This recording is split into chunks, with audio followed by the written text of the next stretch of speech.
Boa noite, pessoal. Meu nome é Alexandre, eu estou aqui, vou acompanhar vocês nesse webinar. Nós estamos aqui esperando o pessoal chegar, falta poucos minutos para começar. Esse é o segundo webinar de energia incidente, é um dos que vão acontecer até o fim do ano no programa Quarta Elétrica da SMA. Hoje nós vamos falar sobre as principais alterações da norma I3E 1584 e esse conteúdo vai ser gravado e disponibilizado nas redes da SMA. Quem quiser assistir depois, pode encontrar os links no LinkedIn. Vai ser tudo postado lá.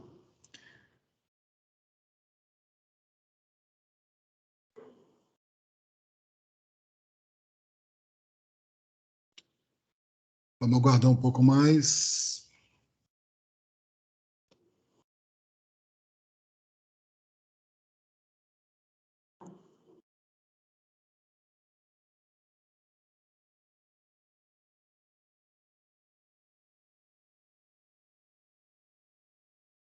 Bom, acho que já podemos começar, né?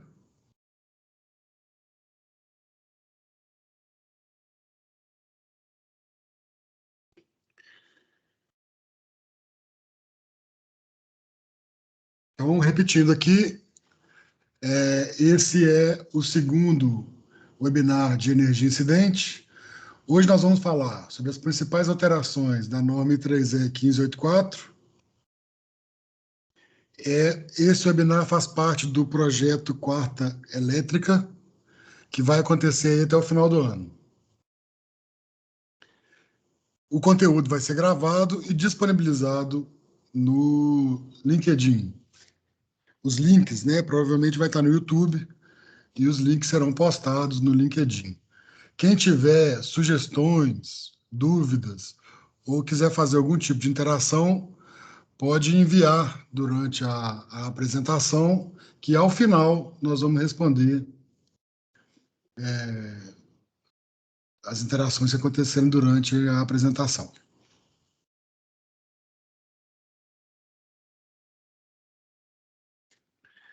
Então, hoje, os nossos palestrantes são o João Coelho, que é engenheiro eletricista, formado na PUC, cursando pós-graduação em proteção de sistemas elétricos de potência pela PUC também, e é engenheiro da SMA. O Rafael Mariani é engenheiro eletricista formado na PUC e engenheiro aqui também na SMA. E o Henrique Fantoni Primo é engenheiro eletricista formado pelo Cefet, pós-graduado e mestre em engenharia elétrica pela UFMG, doutorando em engenharia elétrica pela UFMG, professor da pós-graduação da PUC nos cursos de proteção de sistemas elétricos de potência e transmissão e distribuição de energia elétrica, gerente do Departamento de Estudos Elétricos da SMA. E é ele que vai começar agora. Boa noite, Henrique.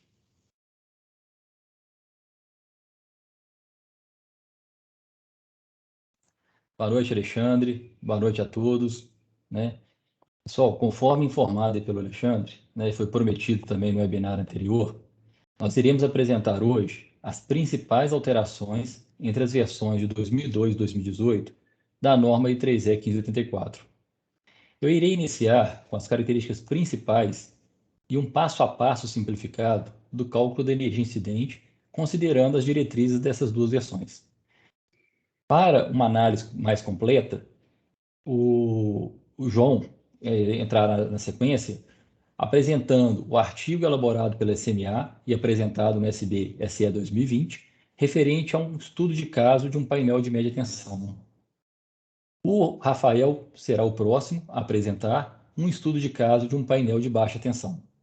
Dessa forma, ao final dessas apresentações, vocês poderão concluir que, apesar da versão de 2018 não obrigar que os cálculos, né, realizados pela norma com as diretrizes da norma de 2002, que eles sejam refeitos imediatamente, a SMA recomenda que os estudos sejam revisados, sim, o mais breve possível, de forma a gente obter os resultados que eles são mais precisos e condizentes com a realidade das nossas instalações.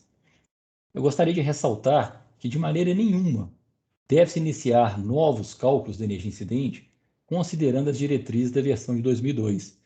Inclusive, foi informado também no webinar anterior que no site da I3E, a norma, né, de 2002, ela se encontra suplantada.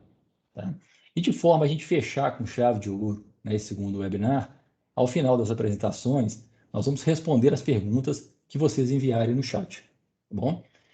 Bem, gente, a norma, né, I3E 1584, ela é um guia que fornece técnicas para o cálculo da energia incidente e para a determinação da distância de segurança em relação ao risco de arco elétrico.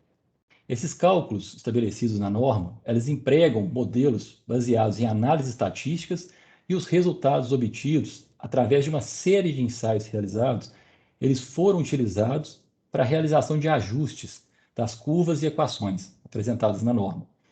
Atualmente, é o método mais utilizado para o cálculo da energia incidente em sistemas trifásicos de até 15 kV. Nós podemos observar na tabela que, além dos parâmetros já informados, os pontos de análise nos compartimentos em que e o tempo relacionado à extinção do arco elétrico também são comuns nas duas versões, né? Pois se faz necessário uma análise, questão de load side, line side, bem como o cálculo leva em consideração o tempo de atuação dos dispositivos de proteção e o tempo de abertura dos dispositivos de interrupção. No caso dos parâmetros das correntes de curto-circuito e dos gaps entre os eletrodos, nós temos divergências entre essas duas versões apenas nas questões de valores e considerações. Nós destacamos que na publicação de 2002, o tipo de aterramento era levado em consideração, assim como era recomendada a utilização do método do Half-Lee para a elaboração dos cálculos para sistemas acima de 15 kV. Em se tratando das características físicas dos equipamentos, a versão de 2018 ela tem um foco nas reais dimensões dos painéis, em especial nas configurações dos eletrodos. Na sequência, eu vou apresentar, de forma bem resumida, o passo a passo para o cálculo da energia incidente e dessa distância de segura, considerando as diretrizes das duas versões. Bom, o primeiro passo contempla a coleta de dados, que pode ser realizada através de um levantamento de campo das informações ou obtenção em documentos já existentes. O segundo passo é o cálculo da corrente de curto-circuito trifásico máxima e mínima obtidas através, da utilização de software de simulação. No terceiro passo, são realizados os cálculos da corrente de curto-circuito limitadas por arco elétrico. Aí, para a versão 2002, a norma apresenta duas equações, sendo uma para sistemas com tensão nominal inferior a 1 kV e a outra para tensões iguais ou superiores a 1 kV. Já na versão atual, se faz necessário o cálculo das correntes intermediárias, mínimas e finais, sendo que a final possui equações que devem ser utilizadas de acordo com o nível de tensão do sistema. Nós temos uma primeira equação para tensões inferiores a 600 volts. Temos uma segunda equação para tensões entre 600 e 2,7 kV. A terceira equação já é para tensões superiores a 2,7 kV. Uma vez calculada a corrente de curto-circuito, o quarto passo consiste em calcular a energia gerada por essa corrente limitada. De acordo com a versão de 2002, a energia incidente normalizada deve ser calculada, primeiramente, considerando uma distância média de trabalho, que seria a distância entre o profissional e o painel, de 610 milímetros, e um tempo de extinção do arco de 200 milímetros. É importante lembrar que esse tempo de extinção do arco é a soma do tempo de atuação do dispositivo de proteção e o tempo de abertura do dispositivo de interrupção. Podemos observar que o tipo de aterramento é um parâmetro que influencia no resultado do cálculo da energia incidente normalizada. Na versão de 2018, calculamos uma energia incidente intermediária através de equações que variam de acordo com o nível de tensão do sistema. Ressalto que essas equações dependem dos parâmetros de tempo de extinção do arco, distância de trabalho coeficientes do tipo do equipamento e o fator de correção pelas dimensões do equipamento. No cálculo do fator de correção, podemos destacar os coeficientes B1, B2 e B3, que são dependentes do tipo do equipamento e da posição dos eletrodos. A tabela 7 da norma apresenta os valores para esses coeficientes B1, B2 e B3. A tabela 9 da norma apresenta a correlação entre o equipamento real e a configuração do eletrodo, para uma melhor compreensão do profissional que estiver ali realizando os cálculos. O quinto passo é o cálculo da energia incidente final, que no caso da versão de 2002, nós temos uma equação que depende diretamente da energia incidente normalizada, calculada no passo anterior, um fator de cálculo que varia com o nível de tensão e o tempo de extinção do arco. Assim como no cálculo das correntes limitadas finais, a versão de 2018 calcula a energia incidente através de equações que devem ser utilizadas de acordo com a tensão do sistema. No caso de sistemas com tensão inferiores a 600 volts, a energia incidente final é igual à energia incidente intermediária calculada no passo anterior. A segunda equação é utilizada para sistemas entre 600 volts e 2,7 kV. A terceira é utilizada para sistemas com tensões superiores a 2,7 kV. O sexto e último passo trata-se do cálculo da distância de segurança, que corresponde à distância em que não se faz necessária a utilização de vestimentas de proteção, pois a energia incidente naquele ponto ela é igual a 5 joules por centímetro quadrado, que equivale a 1,2 calorias por centímetro quadrado, que é o mais comum de se ver em vestimentas, que é o limite, né, de suportabilidade da pele humana para queimaduras de segundo grau. No caso da equação da versão de 2002, a mesma leva em consideração parâmetros já previamente calculados nos passos anteriores. A versão de 2018 calcula inicialmente as distâncias seguras da mesma forma, né, que as outras anteriores, através de equações que levam em consideração aquela relação da tensão, né? Então nós temos, no caso de sistemas com tensões inferiores a 600 volts, nós temos equações que levam em relação a 600 e 2,7 kV, e uma terceira equação que está para acima de 2,7 kV. Eu vou deixar para vocês um resumo simplificado do passo a passo, e agora, na sequência, o João irá descrever com mais detalhes o estudo de caso de um sistema de média tensão. Boa noite. O caso que a gente vai apresentar aqui é um caso, como o Henrique já falou, é o caso que a gente apresentou no SBSE, que é o Simpósio Brasileiro de Sistemas Elétricos, em que a gente analisou um painel de 4,16 kV, que é esse na foto, que basicamente constitui numa entrada que não é disjuntor e com todas as saídas contator fusível. Então, o que que acontece? Primeiro, a gente precisa coletar os dados, igual o Henrique comentou. Então, esse painel ele tinha uma tensão de 4,16 kV, o gap considerado foi de 102 milímetros, a altura 750 milímetros, que é exatamente a dimensão dele, tá, pessoal? A largura é 1 metro, a profundidade 679 milímetros, a distância de trabalho, que também está na norma, é de 914,4. O tempo de proteção, que é utilizado nos dois cálculos, é de 0,28 segundos. Utilizado na norma de 2002, que é o aterramento, considerado solidamente aterrado, e a configuração dos eletrodos que a gente precisa analisar. Então, o segundo passo, a gente precisa avaliar os pontos que podem ocorrer o arco elétrico. Então, é quando tem um disjuntor fusível mal inserido ou com problemas durante a inserção e conexão, arco elétrico no ponto de conexão entre o equipamento de proteção e o barramento, que são os círculos vermelhos, o compartimento de entrada e saída sem presença de disjuntor ou contator, que é no caso sem os equipamentos de proteção ali, né? E, por último, uma falha interna do disjuntor ou fusível do contator, que aí é considerado, pela norma, falha mecânica ou elétrica, né? Então, o terceiro passo, a gente tem que analisar a configuração do eletrodo que precisamos identificar.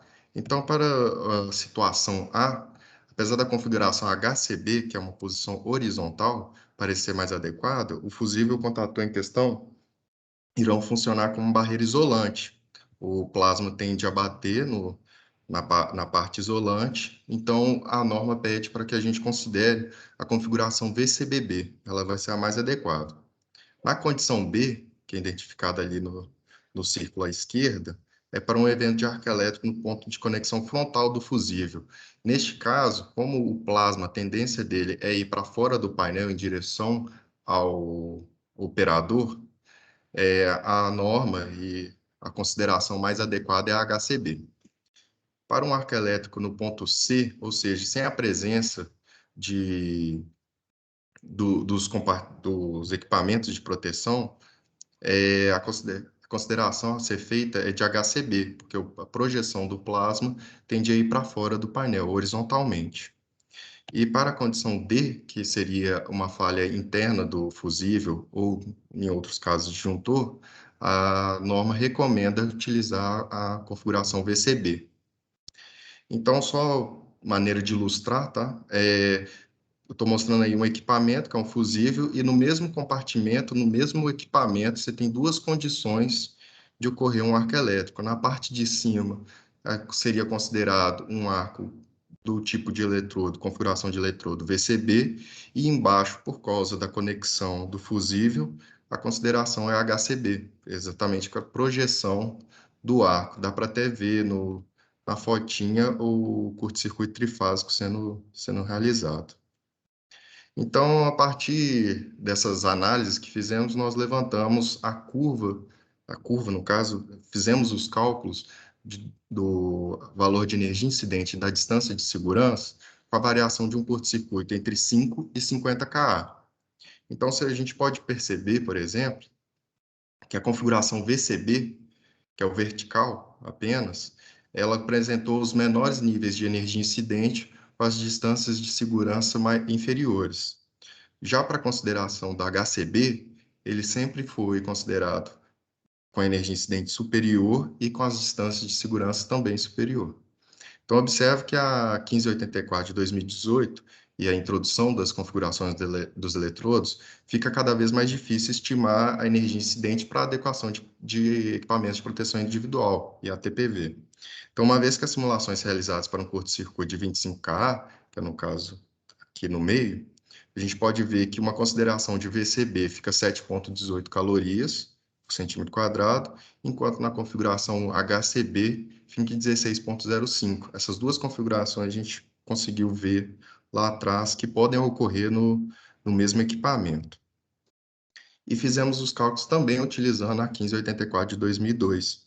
Então, vocês podem perceber que os valores ficaram entre VCBB e VCB da norma atual, tá? Então, a partir desses resultados, nós construímos dois gráficos exatamente para facilitar a visualização disso. Então, a curva em amarelo, ela sempre vai ser da 1584-2002. A curva vermelha é a configuração mais grave que consideramos, que é a HCB, que é o plasma da energia incidente indo em direção ao operador, tá? E a configuração em roxo é a configuração mais que dá os valores de energia incidente mais inferiores. Então, é a que sempre fica ali abaixo. Então, como a gente pode perceber, HCB é uma curva bem acima das outras, enquanto a norma antiga da 1584-2002, ela fica realmente o tempo todo entre VCBB e VCB. Já para a distância de segurança, a gente consegue perceber que a norma mudou completamente o entendimento de calcular isso. Você vê que a 1584 dava valores bem superiores aos valores atuais. Então, você vê o caso mais grave, que é o HCB, está dando uma distância aí, por exemplo, de 30, quando tem um curto-circuito de 30 kA, de aproximadamente 4 metros. É coisa bastante, né? A partir de agora eu vou deixar a palavra com o Rafael Mariani, ele vai apresentar para a gente o estudo de caso de baixa tensão, tá? Então, só...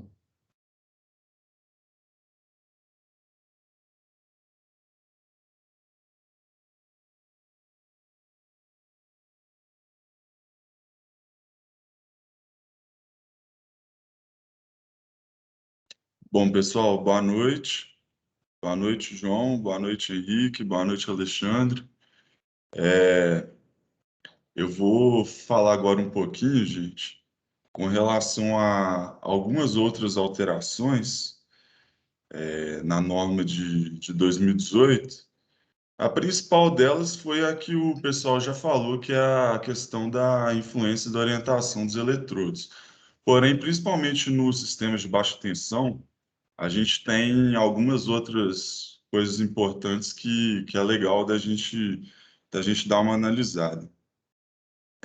Aqui, a gente analisa um gráfico de energia incidente por corrente de curto-circuito para um painel de média tensão.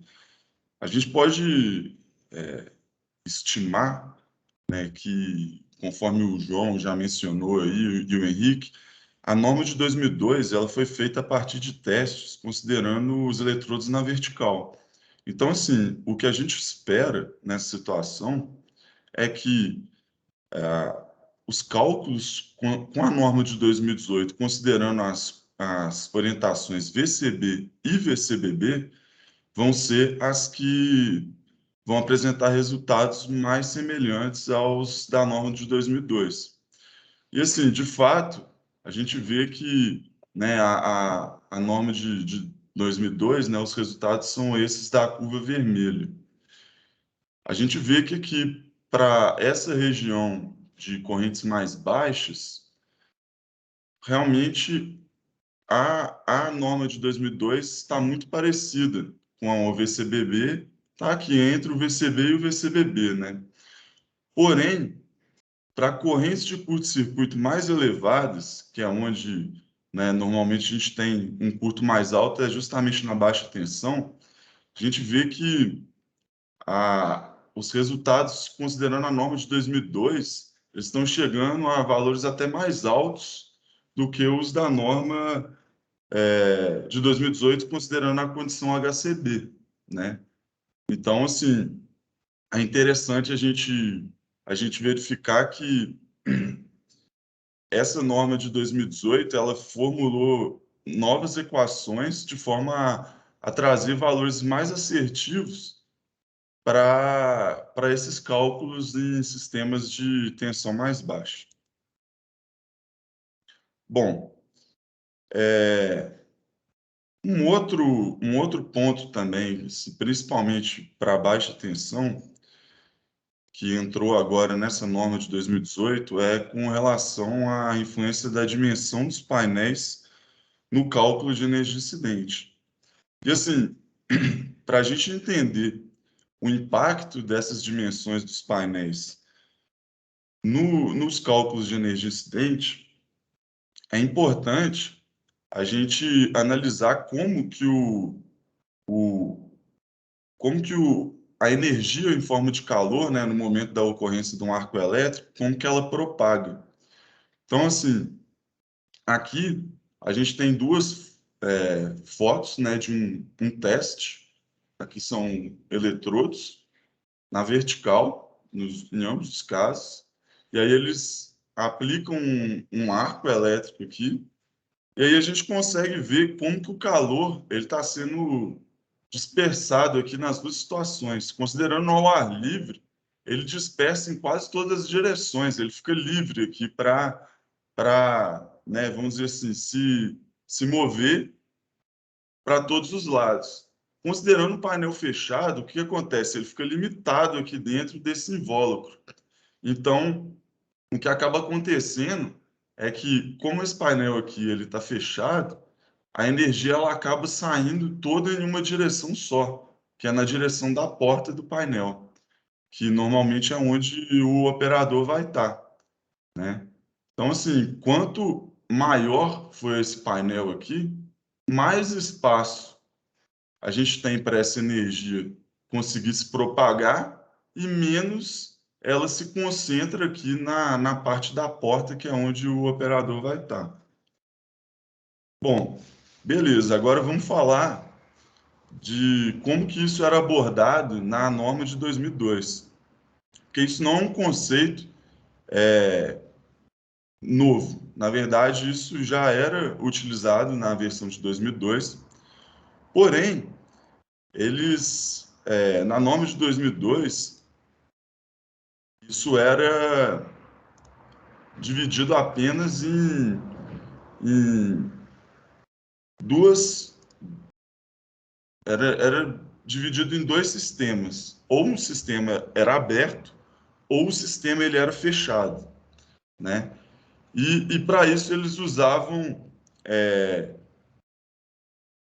valores típicos de tamanhos, né, de dimensões dos painéis. Então, assim, aqui a gente apresenta, né, uma foto típica de um sistema aberto, né, aqui você tem os barramentos expostos, não tem nada, né, não tem nenhum tipo de encapsulamento aqui. Desse lado, a gente mostra um painel já todo fechado, e, né, seriam as duas situações na norma de 2002. Agora, na versão de 2018, o que acontece? A norma ela apresenta para a gente uma tabela considerando dimensões típicas para cada tipo de classe de equipamento, né? Então, assim, em muitos casos, a gente não vai conseguir ter as dimensões reais daquele painel. Então, é interessante, né, que a norma forneça para a gente um valor típico que a gente pode utilizar nessas situações. Porém, o mais interessante, né, a própria norma recomenda também é que quando você tem as dimensões reais, de forma a obter um cálculo mais assertivo, você utilize as dimensões exatas do painel, né? E aí, assim, como que a gente faria isso? A norma de 2018, ela fornece para a gente esse correction factor, né? Nada mais é que um fator, né, que a gente calcula e que, assim, primeiramente você vai calcular a energia incidente considerando essa dimensão típica, né, um valor padronizado de dimensão. Depois você calcula esse fator de correção a partir das dimensões reais do seu painel.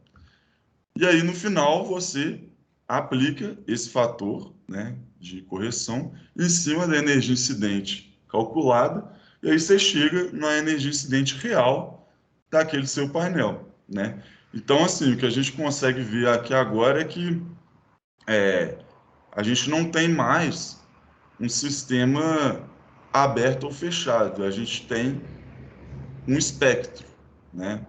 A gente consegue essa dispersão do calor, ela é abordada de uma forma mais inteligente, né? E assim, a partir do tamanho do painel, você consegue ter uma dispersão maior ou menor, e com isso, sim influencia, né, no cálculo da energia incidente. Então tá. Para a gente ter uma ideia melhor disso, a gente vai ver aqui um exemplo de um painel real, tá, de baixa tensão. E aí, assim, se a gente pegar uma gavetinha dessas aqui, no exemplo aqui eu peguei uma dessas gavetas de baixa tensão. Na tabela típica da norma, ele te dá uma dimensão típica de 305 por 304. As dimensões aqui. Nesse caso específico nosso, a gente já tem um valor aqui, uma largura bem maior do que a largura típica, tá? Então, considerando essas dimensões reais, a gente tem uma diferença, né, de energia incidente aqui. E nesse caso aqui, por exemplo, vamos supor que no nessa subestação aqui, nessa fábrica, a vestimenta padrão do pessoal fosse de 8 calorias, por exemplo. Então, isso aí pode determinar que esse painel, para uma intervenção nesse painel, você vai ter que utilizar uma vestimenta complementar ou não, né? Nesse caso aqui, se fosse de 8 calorias, e a gente ia ficar bem nesse limiar. Beleza. Um outro ponto agora, que também tem a ver com essa questão das dimensões dos painéis, tem relação com a profundidade dos cubículos. Então, assim, a norma, ela te dá duas opções aqui de que você pode enquadrar o seu cubículo de baixa tensão. Ele pode ser um cubículo que ele chama de typical, né, ou shallow. Shallow seria, né, ao pé da letra, seria raso, né, um painel pouco profundo. Então, assim, para que ele seja shallow, você tem que o seu painel, né, seu cubículo, ele tem que seguir os seguintes critérios: tensão menor que 600 volts, altura e largura tem que ser menor do que 508 milímetros e a profundidade dele tem que ser inferior, né, menor ou igual a 203,2 milímetros. Tá? Caso qualquer uma desses critérios não seja satisfeito, seu cubículo já é enquadrado como típico. Então, assim, naquele exemplo nosso lá anterior, a gente tinha 584 milímetros de largura e 305 de altura. Aqui, a largura já é maior do que 508, né? Pela determinação da norma, a gente já tem uma largura maior do que 508, então, automaticamente, ele já é considerado um típico, né, que nesse caso aqui, por ser uma gavetinha, ele é um deep low voltage. Então tá.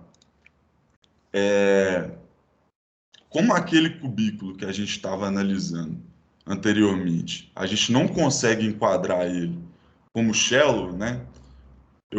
Eu preparei uma outra simulação, um outro caso aqui, em que a gente tem aqui um cubículo de baixa tensão com dimensões menores, né?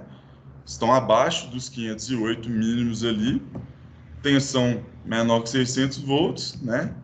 E aí a profundidade do painel é o que a gente vai analisar aqui agora, né?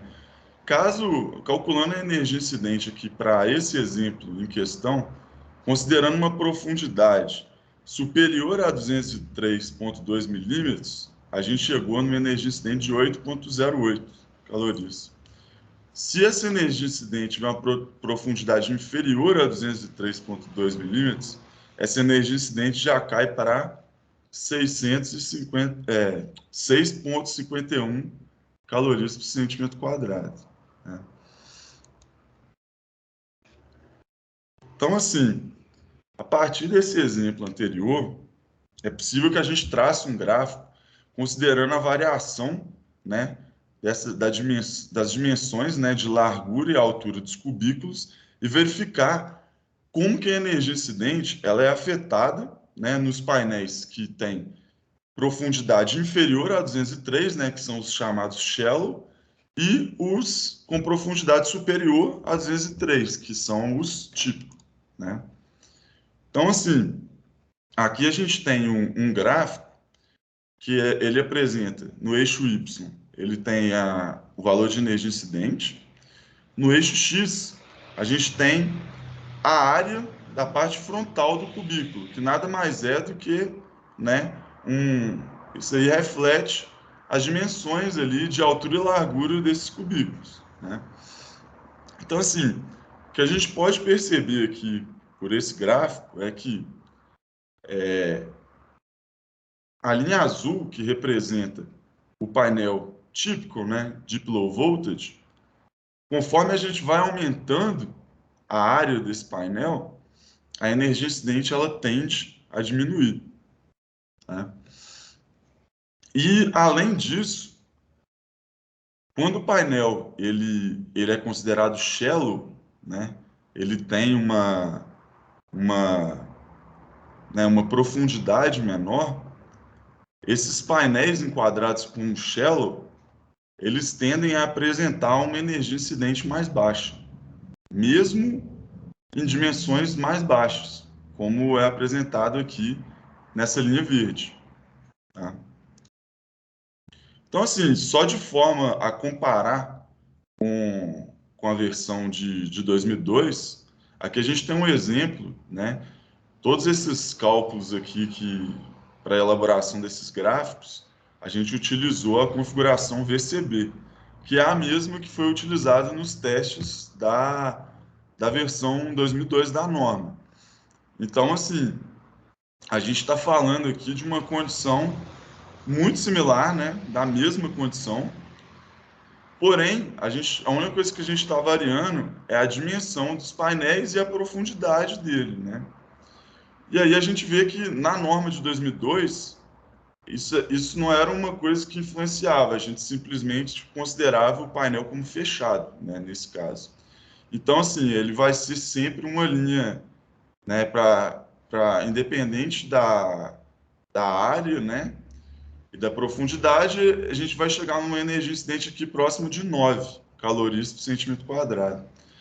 E aqui, né, dentre todas as condições que a gente fez aqui, as linhas azuis e verdes, a gente pode chegar em até 4,5 calorias por centímetro quadrado numa mesma situação, considerando a norma nova. Então, assim, isso representa 50% da energia a menos, né? Então, prova que, assim, essas equações novas, né, da norma de 2018, né, para sistemas com nível de tensão abaixo de 600 volts, elas realmente apresentam valores bem mais assertivos, né, e a norma de 2002, ela realmente apresentava valores assim, extremamente conservadores, tá? Então, assim, agora eu passo a palavra para o Alexandre, né, e aí agora é o momento, né? Se o pessoal quiser fazer alguma pergunta aí para a gente, pode mandar no chat, tá?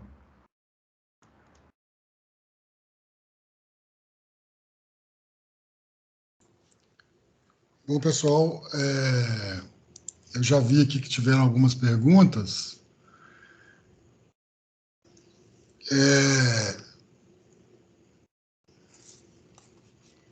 Deixa eu pegar aqui.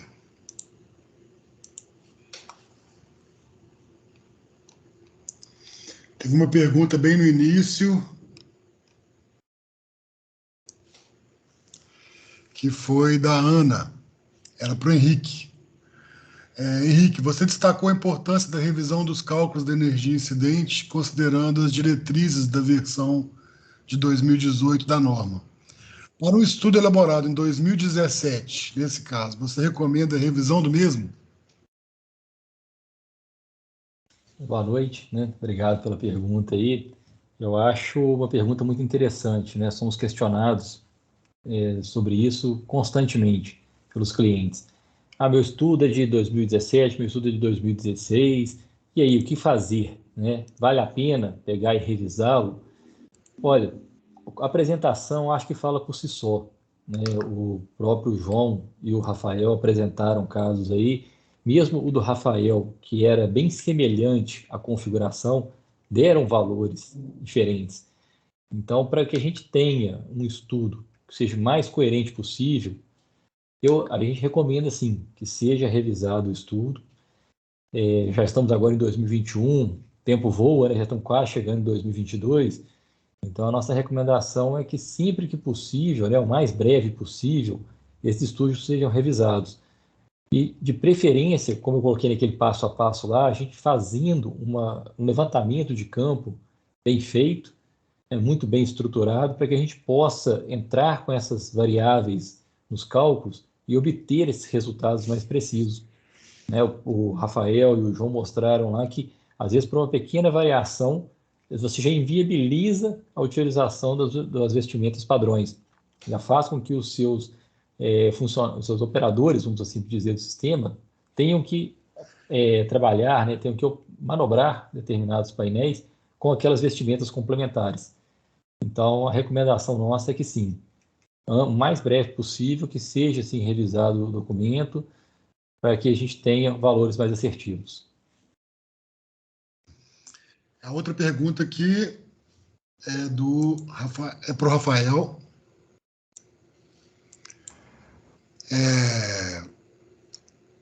Com base na experiência recente da SMA, os valores de energia incidente calculados para os painéis de baixa tensão tendem a ser superiores ou inferiores aos valores calculados na revisão anterior, 2002? Então, conforme apresentado aqui no gráfico, vou até tentar voltar aqui.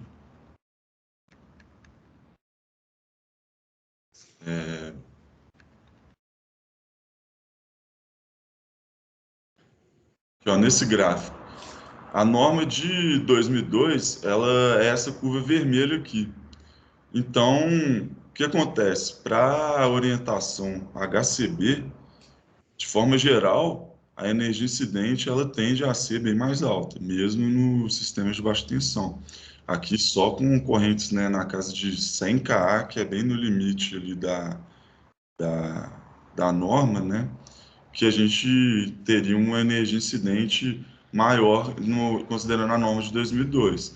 E as orientações VCB e VCBB, elas tendem a ter uma energia bem parecida com a de 2002. Então, assim, de forma geral, a gente vê que, na maioria dos casos, ou a energia incidente ela fica bem próxima da de 2002, ou, quando a orientação é HCB, ela tende a ser bem maior. Beleza. Mais uma aqui, também para o Rafael. É necessário fazer os cálculos de energia incidente para cada um dos cubículos de um painel e colocar a etiqueta em todos eles? Então, é necessário sim que se faça o cálculo de energia incidente para todos os cubículos do painel, sim. Principalmente agora com a norma nova, tem várias coisas que influenciam e que são diferentes de um cubículo para o outro, né?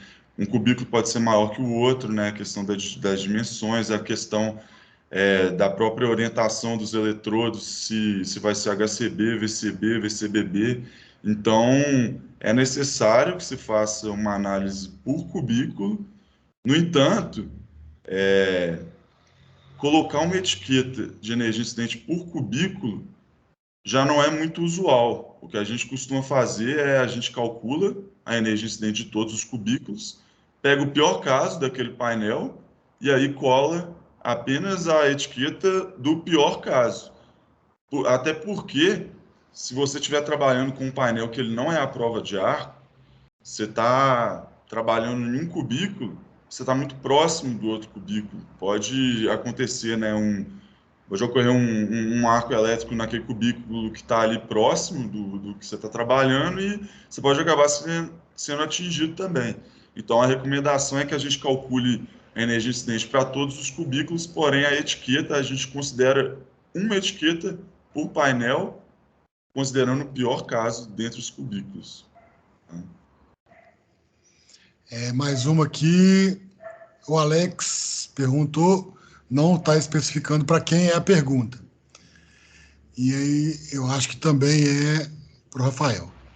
Nesse caso, considerando os painéis de baixa tensão, onde temos a energia incidente calculada sem levar em consideração as dimensões, precisamos realizar os cálculos considerando as mesmas? Onde os diagramas não indicam as dimensões, teremos que fazer esse levantamento em campo? Então, Alex, a recomendação da norma é que, assim, sempre que a gente tenha as dimensões corretas, reais do painel, a gente utilize elas, porque a gente vai chegar num valor de energia incidente mais assertivo, mais próximo do real, né? Só que a gente sabe que muitas vezes as instalações são antigas, às vezes a gente não tem muito como medir isso, não tem como hora para fazer levantamento de campo de tudo. Então, assim, a norma também, ela te dá uma tabela com dimensões típicas que podem ser utilizadas na falta das dimensões, né, reais dos painéis. Então, assim, no caso de você não ter as dimensões reais, você pode utilizar sem problemas as dimensões típicas e ok, eu acredito que, assim, no caso de um estudo que já está feito, você tenha utilizado as dimensões típicas, acho que pode manter, né? E, porém, sim, para estudos futuros é interessante a gente sempre procurar fazer com as dimensões reais quando for possível. Rafael, apenas para completar aí, deixa eu aproveitar essa Uhum, deixa e já completar. A gente costuma recomendar também, Alex, a questão do você ter a possibilidade, igual o Rafael falou, de fazer o levantamento de campo.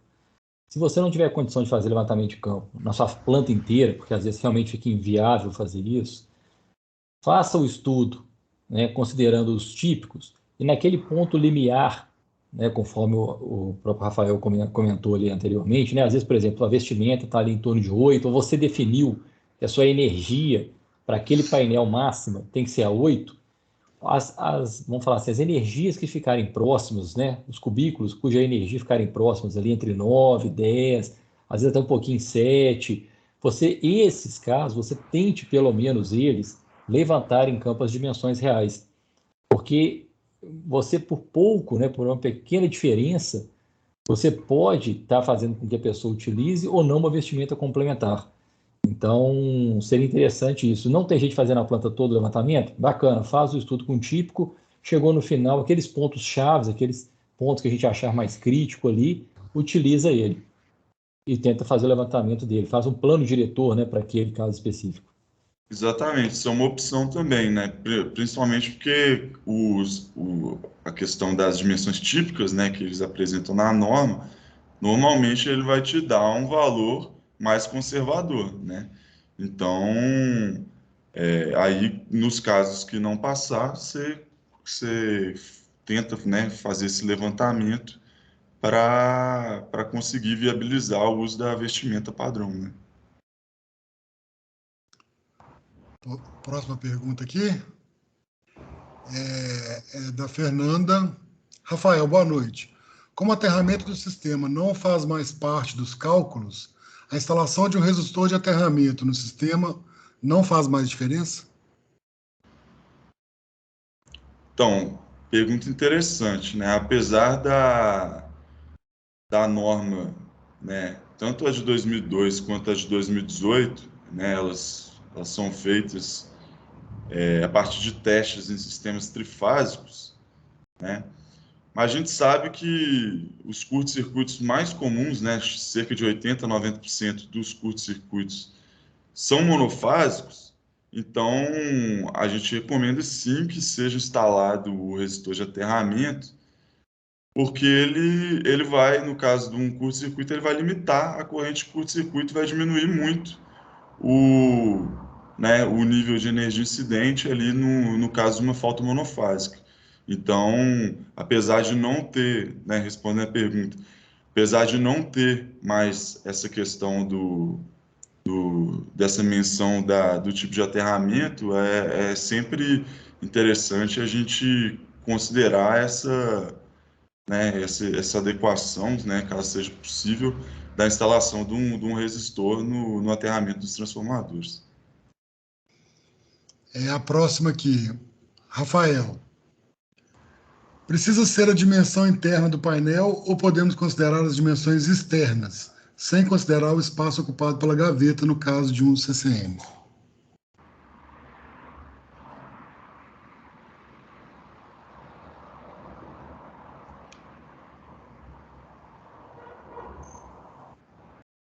Bom, no caso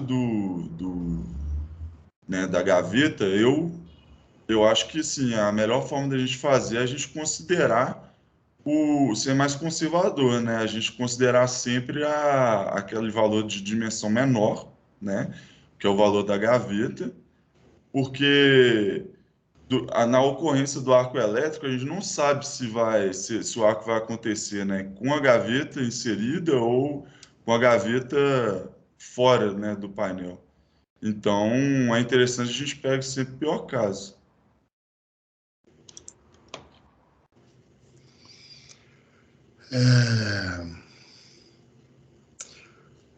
Pergunta aqui da Silvia. Referente aos cubículos, existe diferença no cálculo para disjuntores a óleo ou a gás? Ou se leva em consideração somente os eletrodos e as dimensões do cubículo? Ô Silva, a norma ela não considera o tipo de disjuntor, mas para quando fazemos os cálculos, a gente leva sempre em consideração o tempo de abertura do disjuntor. Então, quando ele é a óleo ou a gás, faz diferença sim. Tem uns que abrem com 65 milissegundos, tem outros que é com 83, tem uns que é até menor, com 50 milissegundos. Então, a gente considera o tipo de disjuntor, mas ele não entra diretamente como no cálculo, né? Para a gente inserir um valor de disjuntor. É mais no tempo de abertura, tá? A próxima que é como é feito o cálculo para painéis isolados a gás, SF6. Aqui na SMA, a norma ela não deixa claro, tá? Sobre painéis SF6, mas na SMA a gente tem uma prática muito comum, que em painéis SF6 a parte energizada costuma ficar toda isolada a gás, né? Então fica tudo bem fechado. Geralmente são a provas de arco, mas sempre tem a entrada de cabos. E muitas vezes as entradas de cabos não são isoladas a gás, né? Elas ficam numa botinha no próprio compartimento abaixo. Então, para esses casos de painéis isolados a SF6, a gente considera o cálculo só no compartimento que é isolado a ar, né? O compartimento de entrada de cabos. É uma aqui para o Henrique. Para um contrato em que o escopo seja apenas média tensão e o cálculo foi feito segundo a norma de 2002, em que as energias são maiores que a norma de 2018, e os painéis já adequados à norma antiga, você acha necessário revisar o estudo? Olha, garantir, né, que realmente as energias calculadas para 2018 vão ser inferiores, né, que pelo comentário aí, pela pergunta, a pessoa já está, de certa forma, afirmando que o cálculo pela 2002 já deu superior ao cálculo de 2018. Eu acho que ainda assim é válido você revisar esse estudo, deixar ele adequado para os padrões de 2018. E se realmente se confirmar, né, que os valores são inferiores, a gente fica até um pouco mais tranquilo, né? A gente, o operador, iria estar trabalhando com vamos falar assim, com uma segurança um pouco maior, tá? Mas a recomendação é que sim, que seja realizado para deixar adequado. Só completando o Henrique um pouco, na apresentação que eu fiz nos gráficos, para a consideração VCBB e principalmente HCB, a tendência dos painéis de média tensão é ser um pouquinho superiores, tá? Não é regra que os da norma antiga são superiores, né? Então, pode ter casos sim que com a norma nova ficam maiores e até bem maiores. Então, cada caso é um caso, é sempre bom calcular e revisar o estudo. Tem uma próxima pergunta aqui. Quais são as informações mínimas que devem ser colocadas nas etiquetas?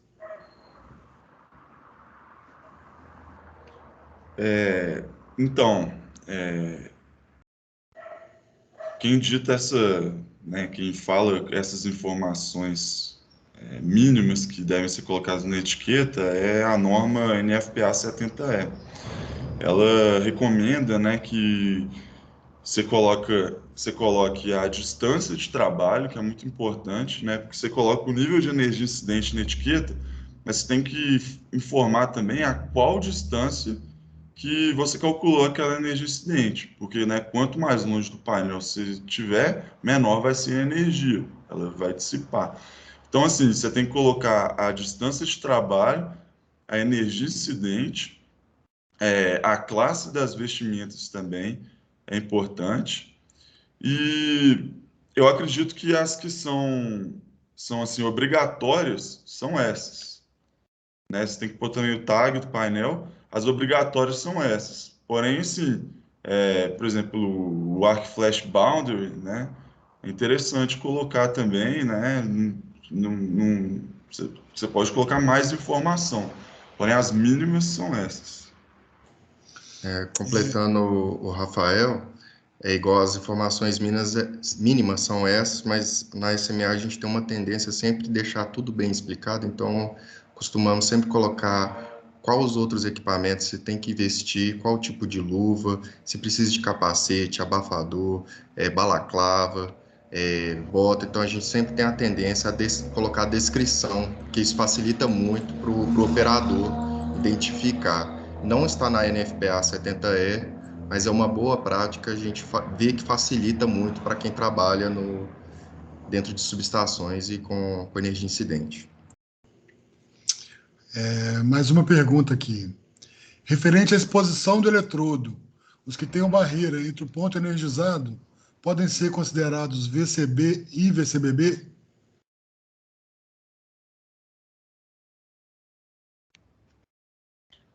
Nesse caso, né, a gente, quando tem barreira, a gente considera que ele é o VCBB, né? Seria a orientação mais assertiva. Porém,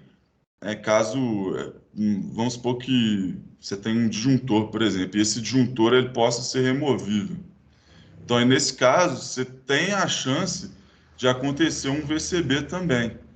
Então, assim, seria interessante você calcular das duas formas, né?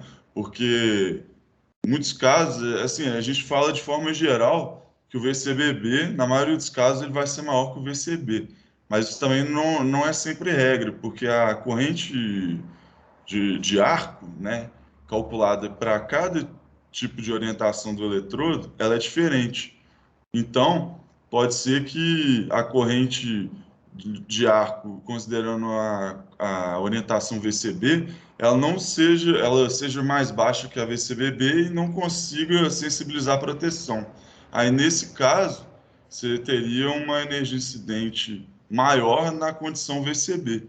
Então, assim, é sempre interessante você analisar todas as condições, né, que são possíveis de acontecer ali naquele painel. E normalmente quando a gente tem a chance de ter um VCBB, o VCB a gente também calcula, porque normalmente pode acontecer também. Uma última pergunta. Vocês já têm prática com cálculos de energia incidente em parques solares?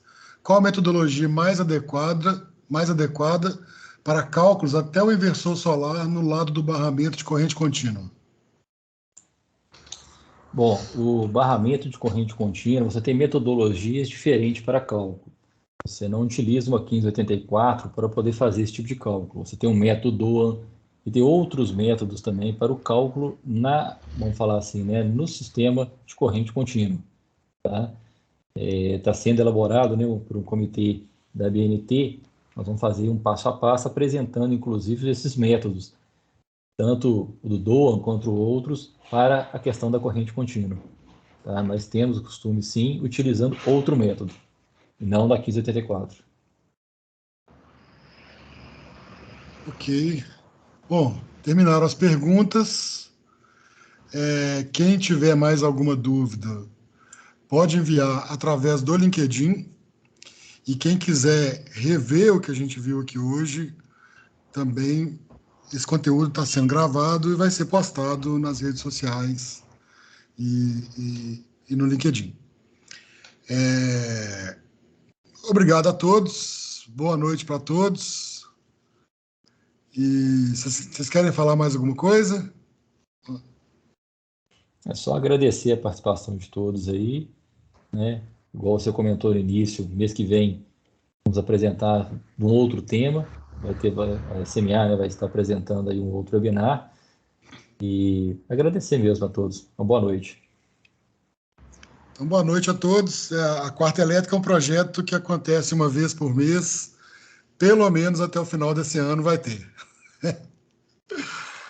Um abraço aí, obrigado pela presença de todos e boa noite. Beleza, gente. Valeu. Boa noite. Boa noite.